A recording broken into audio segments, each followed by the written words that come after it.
Sweetheart, I totally understand, but you must be really upset. But your mother and I spent the whole day yesterday outside in the sun. It was one of the best days, but one of the warmest days the year had till now. While you're locked up in the basement. But grounded is grounded, and unfortunately, feeling guilty is, as a punishment, not enough. But I'm not a monster. I love my little sweetheart, so I want to make an offer to you. No, we won't go to your favorite restaurant. It's an offer, not a surprise, honey. An offer, okay? Maybe you can take a guess. Better. Slightly better. Not that great, okay? I'm not a genie. It's an offer, sweetheart, not a surprise. So, here it goes. I would like to read a part from a book called The Tracey Fragments to you. In fact, the end. It's the beginning of the story. But it's the end of the book. With a purpose. I would like to enlighten you, educate you about boys. Especially teenage boys with cars. Because they're dangerous. And you have to be very careful. You can't trust them. So, I will enlighten you, give you some insights about Tracey.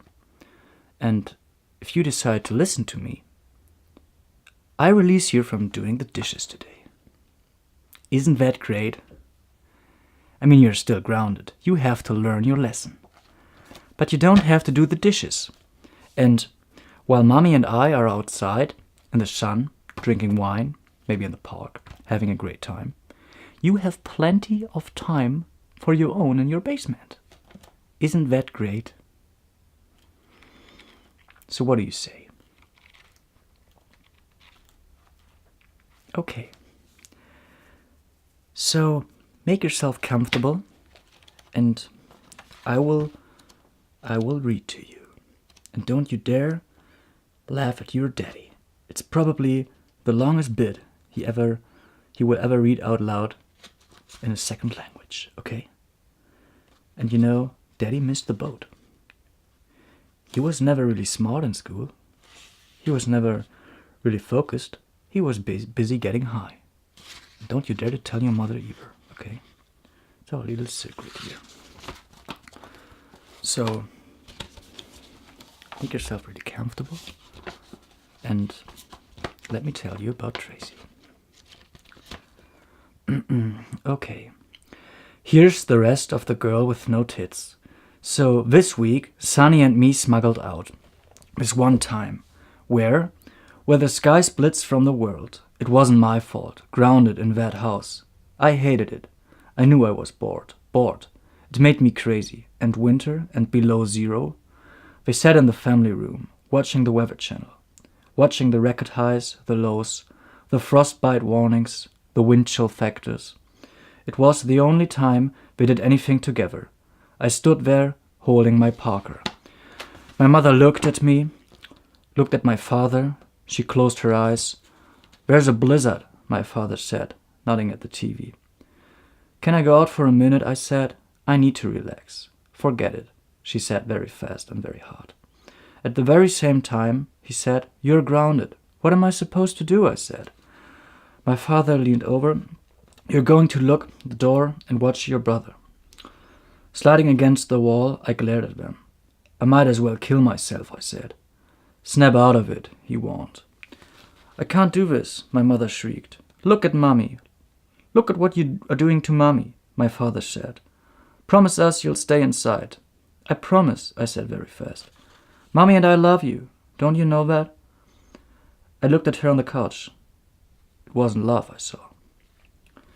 Went to the door, put on my Parker, silent like the snow, clicked on the door, slow and careful like a burglar. "Are you locking the door?" "Yes," I said, slipping out. "Good girl," I heard him call out. I turned to run. Sonny stood there in the snow. "There's a blizzard starting," I told him. He smirked. I was about to yell at him, to go back inside. I hated them. I knew they'd kill me. Fuck them, I thought. I didn't even care. Miles of bungalows, cow heads sitting in the snow like Easter islands, winter stripping the streets, the trees naked. If you don't run in a straight line, bullets can't get you. Sonny and I crisscrossed the field. We ran and ran to Blue Jay Park, over the little banks of snow, rippling under our feet, mouths wide open to the sky, snow like daydreams flying in. Sonny heaved the bark out, threw it across the open field, punctured the sky with it. Our feet plunged into snow, almost to grass, wet and matted down, like the hair of birds cracking out of eggs, each other's footprints, every step a landmine exploding. If you walk all the way to the edge, you get to Texas. If you walk past Texas, you get to the sun. If you dig all the way through the earth, you get to China. What would the Chinese think? Our heads shooting up through the mud? There are too many Chinese. We'd fix our eyes into slits, learn Chinese, eat rice. Nobody'd ever catch us. People go to the park even when it's cold enough to freeze your nips. Even when your car won't start. Burning tips of cigarettes, bushes rustling, foaming tailpipes of dark cars, shadows moving in them. I didn't talk to Sonny, hoping someone would show up. He ran around and around, climbed the trees, crashed and exploded.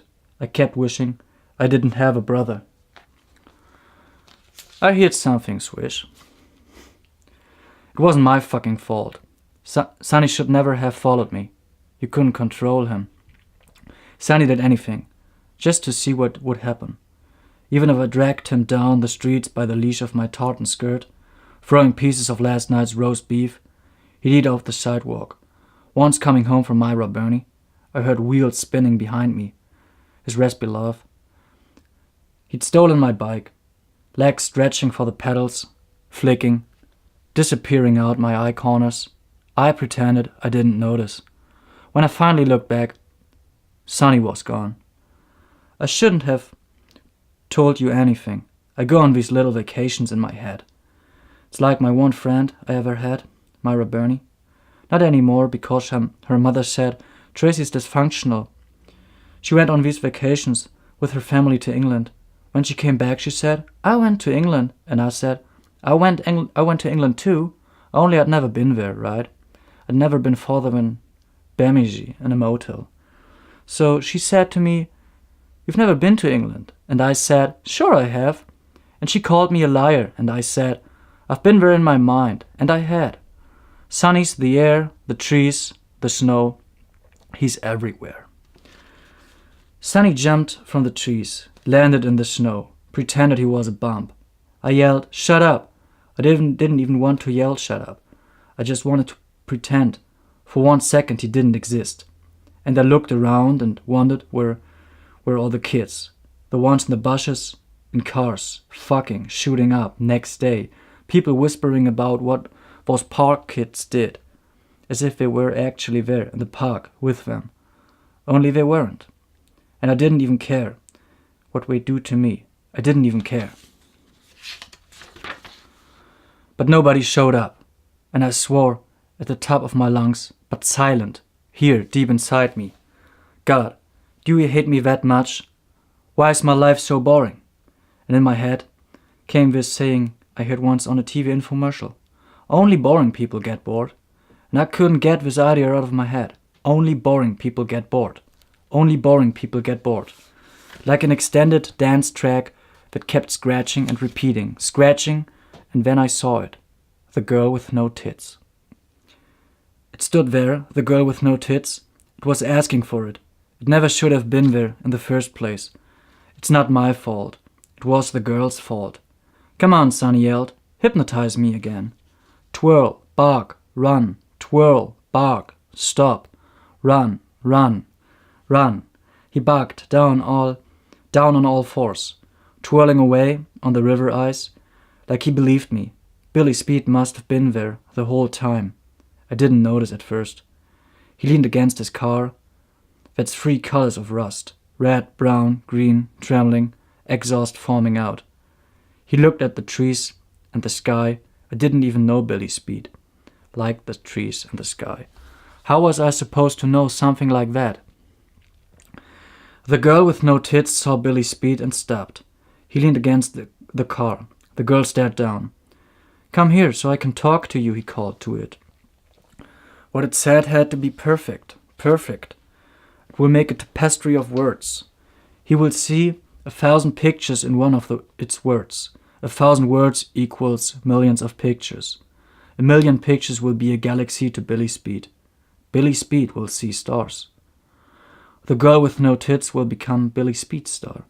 But it couldn't think of anything to say. It knew ideas didn't pump from its brain like a heartspring. Even the brilliant need time to be creative. Think of Einstein. He came up with the theory of relativity while asleep. The girl knew if it were asleep, it would be amazing. "I should leave," it said. "Well, see you," he said, smirking but looking away. The snow blew over and over the footprints. Nobody will ever know they were here. Somebody had to remember the way they first muffled through the snow, the way the branches curved over their heads, the way the snow clumped on his car like wedding flower Kleenexes, the way the snow floated and swirled, making everything, even it, beautiful. Far away, the girl heard barking and pants whisking on the ice. "I can talk to you from over there," he said. "Do you need a ride?" "I should leave," it said. "Well, see you." It didn't move it. It didn't even move. He talked to it. Billy Speed actually talked to the girl with no tits. Like he was interested and serious, his forehead pleating like my tartan skirt. "You're in my class, right?" He said its name. And the girl with no tits thought, he actually knows my name. It didn't say anything. "We can go someplace." "I can't. It's so stupid I could murder it." He wanted to go someplace with it. He wanted to be seen with it, someplace. "Where would we go?" I'd asked. "Drive around," he said. It stood in the snow like a fawn caught in the flame of a match. Looked at his feet. No boy ever offered to drive it anywhere before, except to piano and dance classes. And it couldn't believe it. It just couldn't believe he was here in front of it. It noticed the snow flaking and blowing, and just now it heard the sound of pants whisking on the ice. The barking had stopped, and it probably looked away like it forgot something. "You'd better get home," it said, saying the words fast. Too fast. Saw it on TV. Blizzard. 8-foot snow drifts predicted. Wind chill factor. Frostbite warning. Maybe we won't have to go to school. Not that I would anyway. And it laughed. Too hard. He looked like he didn't care about the blizzard. Like he wanted to lead it somewhere. Like he knew it would go anywhere. Like he didn't even have to ask. It went towards the car. Step, step, step. That horrible stringer of snot. That piece of phlegm I coughed up. It started down at his feet. Became obsessed with his footprints. Its footprints. Next to his. Its expensive prints of the boots with the square heels. It hoped he'd notice where the boots everyone wears. His footprints runners. Too cold for runners. He had no money for boots. He was from poor family. The most perfect runners in the world. Left perfect cuts in the snow. The girl wanted to pick his footprints up and save them. But it was the kind of snow that doesn't last.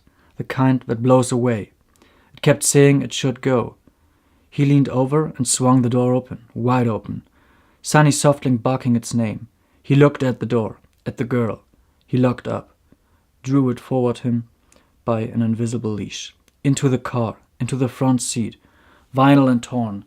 A giant slash with stuff pucking out. Still a dream, beautiful and perfect. Falling, falling. And it wanted to make it last, slowly, crawling into the hole of the car on her knees.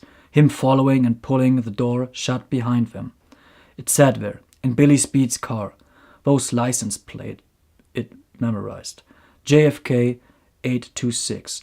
A license plate easy to remember because it was like JFK. It wondered if he ever thought about that, if they ever had the same thought once about the license plate initials. They sat in the same car. The space between him and her shrunk to zero. Bees die after they fuck. Flies spark and die. Their lips stuck together. You know what to do, he told it. He took its hand with his hand and pressed it down. Where he pressed was hard, and it felt something move under there. Move. A small animal, a hamster. It bit its fingers, jiggled. Do something, he said. Creative. It looked up at him. His mouth tightened and he pulled back to the edge of the torn seat like he was mad. He squinted like he was trying to figure the girl with no tits out. He didn't even kiss it. When he did, pressed his tongue between its lips and said, just relax, just relax, just relax. The girl felt his thighs press against his bony shoulders, the breath steaming the windows wide, the heat whirring. He took its hand. Where he ended and it began was a blur. Better than a rock video. The whole world went on pause. He reached for its face, its mouth. His fingers touched its body. Its body. I could have gotten sick. I was sick. It didn't stop. It didn't even think. Its body climbed into that car with Billy Speed. Sonny calling me back. Shouting my name the whole time. But it was afraid to say something, afraid to make him mad. And soon, Sonny's voice tangled with the wind in the trees. When it heard something, sticks, glass, breaking, something.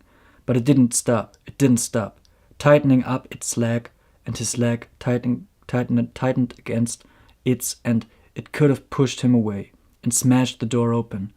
It could have burned a cigarette into his face until the flash got black, curled, and separated like newspaper pages.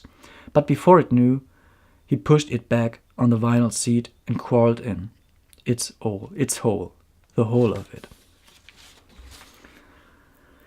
He fit inside.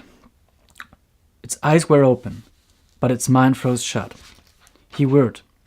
Its body shook almost in half. It didn't hear itself crying on that torn vinyl car seat, but water was sliding from its eyes into its ears, nose, mouth, everywhere. He cried out, started shaking his hair, tumbling and swinging over his face. It reached up to his face with its hand, but he jerked his face away. He sat up, straightened himself behind the steering wheel, did up his pants, sat up on its side, its leg inches from his leg, blood smeared on its thigh, its own blood, its whole blood. We sat in his car. He held a cigarette between two fingers like a movie star, his hair long and jangling.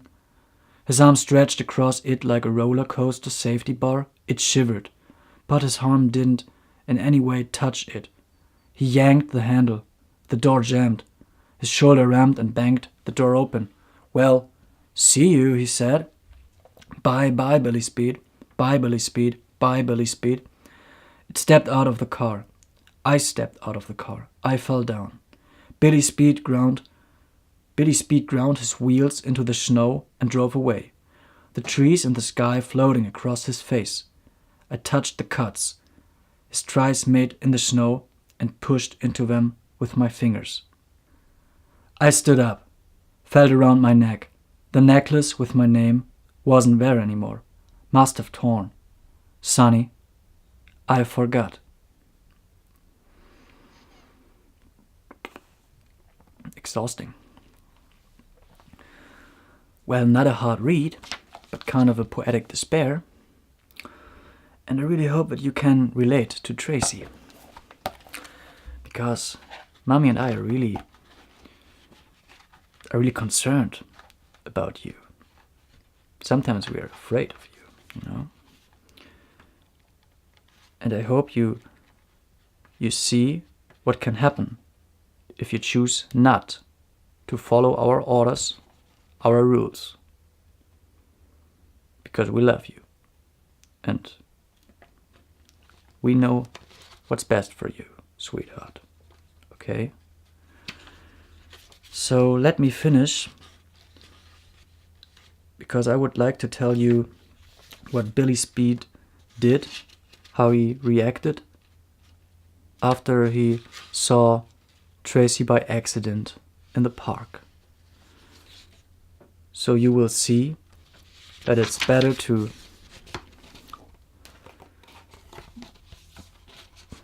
take care in front of boys and to follow our rules. You're grounded. You're supposed to stay inside. And you need to understand that. I love you, baby. And after I'm finished, I will go outside because it's really warm. And you will go in the basement and think about it. Okay? Great. So, that's the end. Back down in the hole, I opened my mouth. A scream slithered up from my throat and ran through the snow. I crawled up from my hole, ran down the street in the shower curtain. On the corner stood a group of boys and Billy Speed. The boys laughed, threw snowballs at me, yelled, "There it goes!" I ran, my shower curtain blowing out around me, wrapping around my ankles. "Not Billy Speed," I screamed. "He wouldn't laugh at me. He wouldn't laugh at me. He wouldn't laugh at me." He did. I fell like ice, breaking the world wide open. So, teenage boys are jerks. The only man you can trust is your old man. So, go back to your basement and think about your punishment while Mommy and I go outside, drink wine in the park. And I will think about Ellen Page and why I can't go to the park with her instead of your mom, but that's another story. I love you, sweetheart. Have a lovely day.